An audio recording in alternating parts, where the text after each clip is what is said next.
siguro yun, ano? Ano nang next na agenda natin? Isa na lang po, sir.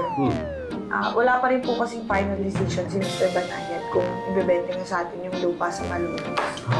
Naku, kailangan natin yung lupa na yun. Patatayuan natin ng garahe yun para sa mga delivery trucks natin sa Bulacan eh.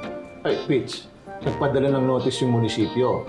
Yung mga truck natin nakaparada sa labas ng bodega. Nagta-traffic. Oo, kaya nga eh. Ano kayo, bakit kaya nagbago desisyon ni Mr. Banayad? Ano siguro, dagdagan na lang natin yung offer natin sa kanya. Pwede naman po, sir. Sige, tignan po namin yung budget ni Marans. Pakicheck ko nga kung kaya pa natin mag-adjust. Sige. Okay. So ano, yun na yun. Wala na? Okay na tayo? Okay naman po, sir. Na-address naman na po lahat ng concern. Sir, ako po may concern. Ano yun?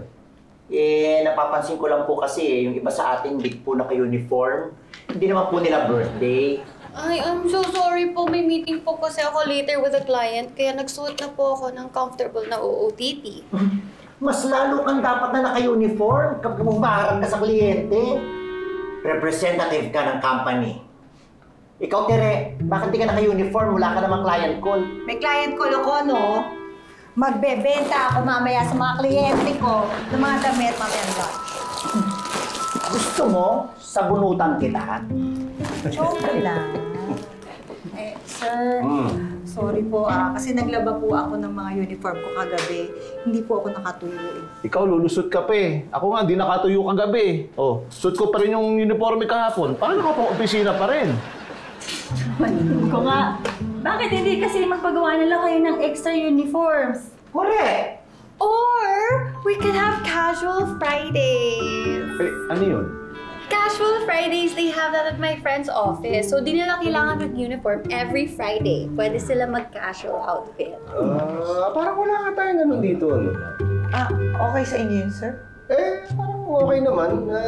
Ginagawa naman sa ibang opisina. Tsaka, tuwing biyernes lang to, ha?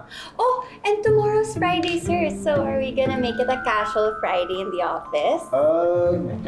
Sige, okay na. Wow! Best decision ever!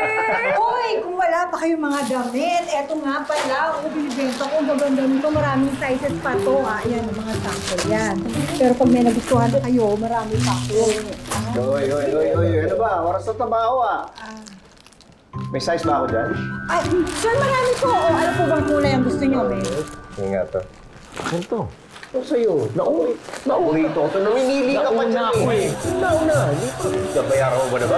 Hindi nauna eh. Nadampot ko na to eh. Ano ka ba? Kasi nga, paborito ko yung blue eh. Hindi, paborito ko rin yan eh. Bayaran mo. Akin na, hindi. Teka, nauna ako eh.